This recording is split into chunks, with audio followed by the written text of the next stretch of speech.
सबक बहू ने सिखाया सास को। दोपहर से खाने की तैयारी करते करते शाम हो चुकी थी। अंधेरा घिर आया था। घर की बहू नेहा फटाफट रसोई में हाथ चला रही थी। आज ननद नंदोई जी आने वाले थे। अब ननद नंदोई जी आ रहे हैं तो मौसा जी भी भला क्यों नहीं आएंगे। एक ही शहर में रहते हैं। वैसे भी मम्मी जी अपने मायके वालों को हर छोटे से छोटे काम में जरूर बुलाती है। हाँ, ये अलग बात है कि ससुराल वाले से वो 2 गज नहीं पूरे 2 किलोमीटर की दूरी रखना पसंद करती है। और यही हाल बहू के मायके वालों के साथ था। उन्हें तो बस खुद की बेटी और अपना मायका ही ज्यादा अच्छा लगता था। आज वैसे तो कोई खास त्योहार नहीं है, न ही घर में किसी का वर्षगांठ, पर मम्मी जी ने खास न्योता देकर अपनी बेटी और दामाद को बुलाया था, क्योंकि उन्हें लग रहा था कि उनकी बेटी दामाद को आए हुए बहुत दिन हो गए। हाँ, ये बात अलग है कि अभी 15 दिन पहले ही तो आकर गए थे। और वैसे भी कौन सी मम्मी जी को काम करना था। घर में बहू आने के बाद तो सास वैसे ही रिटायरमेंट ले लेती है। हाँ, पर ऑर्डर देना नहीं भूलती। तो इस कड़ाके की ठंड में अपनी बहू को लगा दिया काम पर। अब इतनी तेज ठंड हो और गाजर का हलवा और प्याज की भांजिया न हो, ऐसी थोड़ी न हो सकता है। बस आज के मेन्यू यही डिसाइड था। साथ में 2 तरह की सब्जियां और आलू की कचौरियां अलग। घर के 5 सदस्यों के अलावा मेहमानों को मिलाकर 11 लोगों का खाना बनाना था। इसलिए नेहा लगी हुई थी काम पर। मेहमानों के आने से पहले ज्यादा से ज्यादा काम निपटा लेना चाहती थी, क्योंकि मेहमानों के आने के बाद चाय पानी पकवाड़े का काम करना था। मदद कराने में कोई रसोई नहीं आता था। मम्मी जी तो रसोई में झांकती भी नहीं थी। सारा काम अकेले ही करना था। जैसे तैसे सब्जी और हलवा तैयार करके रखा ही था कि इतने में मेहमान आ गए। फटाफट गैस पर चाय का पानी चढ़ाया और गिलास में पानी डालकर ट्रे में सजाकर मेहमानों के पास ले गई। पानी देखते ही ननद बोली, भाभी आपको इतना भी नहीं पता, बाहर कड़ाके की ठंड है, पानी कौन पिएगा, आप तो फटाफट चाय ले आओ। अपनी बेटी की बात सुनकर मम्मी जी भी बोली, अरे इतना सहूर तो खुद ही को होना चाहिए, पर इसे क्या पता कि आज बाहर कड़ाके की ठंड है। ये तो रसोई में आराम से काम कर रही है, इसे तो गर्माहट मिल रही है। हालत तो ठंड में हमारी खराब हो गई है। सुनकर एक बार तो नेहा को लगा कि जवाब दें कि आप भी रसोई में काम करो, आपको भी गर्माहट मिल जाएगी। अभी 15 दिन पहले भी ठंड थी, तब वो सीधा चाय लेकर ही आई थी। तो यही ननद थी जो उस दिन भी उसे सहूर सिखा रही थी। और यहाँ मम्मी जी कितनी बड़ी गलतफहमी में है कि कड़ाके की ठंड में बहू तो गर्माहट में काम कर रही है। अरे यहाँ पानी में हाथ डालने में सबकी हालत खराब हो जाती है। यहाँ रसोई में काम करते करते कितने ढेरों बर्तन निकलते हैं, कितनी बार सब्जियां धोनी पड़ती है। क्या उन सब के लिए गीजर लगा रखा है। खैर, अपनी बात को अपने मन में ही रखकर नेहा वापस रसोई में गई। फटाफट चाय बनाकर सबको चाय पकड़ाई और रसोई में आकर फटाफट बड़े चूल्हे पर बड़ी कढ़ाई तेल भरकर चढ़ा दी। फटाफट पूरी और पकौड़ी तलने लगी। पहले पुरुषों और बच्चों को बिठाया गया। मम्मी जी, मौसी जी और ननद मनुहार कर के उन्हें खिलाने लगी। मनुहार के नाम पर जबरदस्ती थाली में एक्स्ट्रा खाना डालते जा रही थी। जब पुरुष और बच्चे खाना खाकर उठे तो थाली में काफी कुछ जूठन पड़ा हुआ था। उसके बाद बैठी महिलाएं, लेकिन उन महिलाओं में घर की बहू का नाम नहीं था। मम्मी जी बड़ी मनुहार करके अपनी बेटी, बहन, नातिन और भांजी को खाना परोस रही थी। और फिर वही हुआ, उनकी थाली में भी जूठन पड़ा हुआ था। मौसा जी अपने परिवार के साथ खाना खाकर रवाना हो गए, पर ननद और नंदोई अभी भी वहीं थे। अभी नेहा का खाना खाना बाकी था। इतने में मम्मी जी ने नेहा को आवाज लगाई, अरे बहू थोड़ा खाना अपनी ननद के लिए भी बांध देना।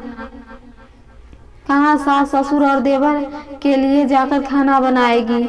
नेहा ने खाने के बर्तन खोल कर देखे तो खाना इतना ही बचा नहीं था, पर अब मम्मी जी बोल चुकी थी तो थोड़ा बहुत तो खाना पैक करना ही था, इसलिए थोड़ा थोड़ा अपने लिए निकालकर बाकी का खाना उसने पैक कर दिया। इतने में मम्मी जी रसोई में आई और पैक किए खाने को देखकर बोली, अरे इतना थोड़ा सा खाना ही पैक किया है, इससे तो सिर्फ 2 लोगों का पेट भरेगा। तुझे अंदाजा नहीं है क्या, या फिर पकवान अपने माँ बाप के लिए रख लिए?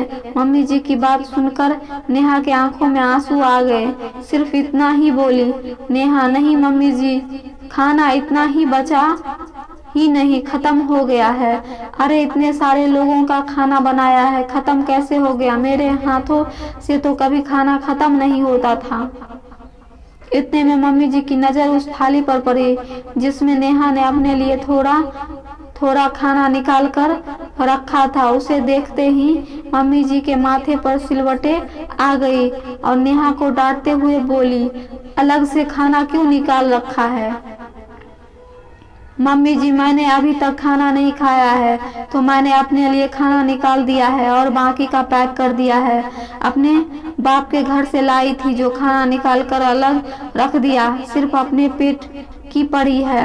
अरे घर की बहू वो होती है जो अपने ससुराल वालों की इज्जत के लिए कुछ भी कर जाए। एक दिन दूध पीकर नहीं सो सकती थी?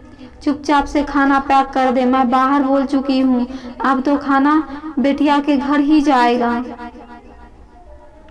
मम्मी जी की बातें सुनकर नेहा हैरानी से मम्मी जी की ओर देख रही थी।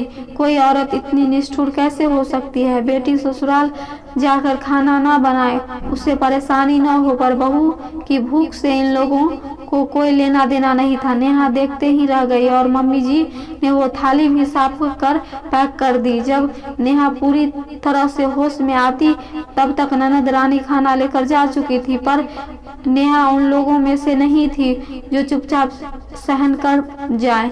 बस उसने इस तरह के व्यवहार की उम्मीद नहीं की थी।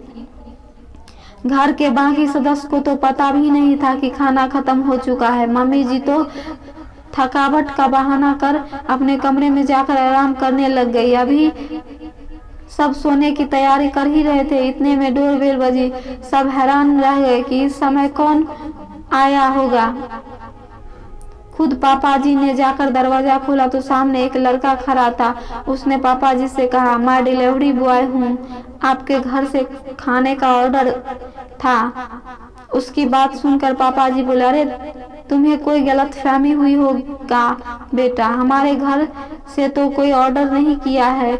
इतने में पीछे से नेहा आई और बोली, नहीं नहीं पापा जी, मैंने ऑर्डर किया था, और डिलीवरी बॉय को पैसा देकर अपना पार्सल लेकर कमरे की तरफ जाने लगी।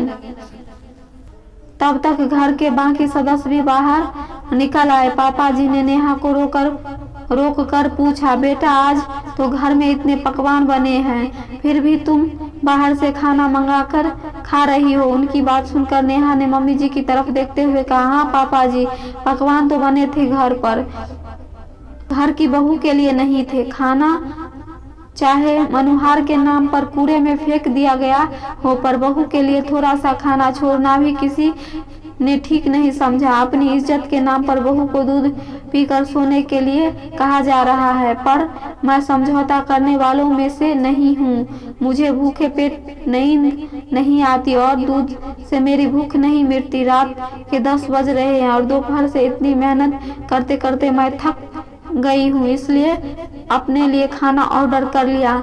नेहा कहकर नेहा अपने कमरे में जाकर खाना खाने लगी। पीछे से पापा जी मम्मी जी को डांट रहे थे, आज के बाद मेहमान बुलाने से पहले सोच लेना, मनोहर और बर्बादी का फर्क नहीं पता तुम्हें। खाना पेट भरने के लिए है, फेंकने के लिए नहीं। कितना खाना तुमने मनोहर के नाम पर बर्बाद कर दिया, ऊपर से बेटी को ससुराल जाकर खाना न बनाना पड़े, इसलिए बहू के हिस्से का खाना भी उसके लिए पैक कर दिया। अपनी बेटी के लिए खाना पैक करना जरूरी था क्या? जो खाना बना रही थी उसके लिए ही खाना नहीं बचा। खबरदार, आज के बाद मैंने सुना कि बहू के लिए घर में खाना ही नहीं बचा। पापा जी के गुस्से के आगे मम्मी जी कुछ बोल ही नहीं पाई। वो दिन था जो आज का दिन है। जब भी घर में मेहमान आते तो खुद पापा जी रसोई में आकर जरूर चेक करते हैं कि बहू के लिए खाना बचा है या नहीं। साथ ही मनोहर के नाम पर खाना कूड़े में नहीं फेंकने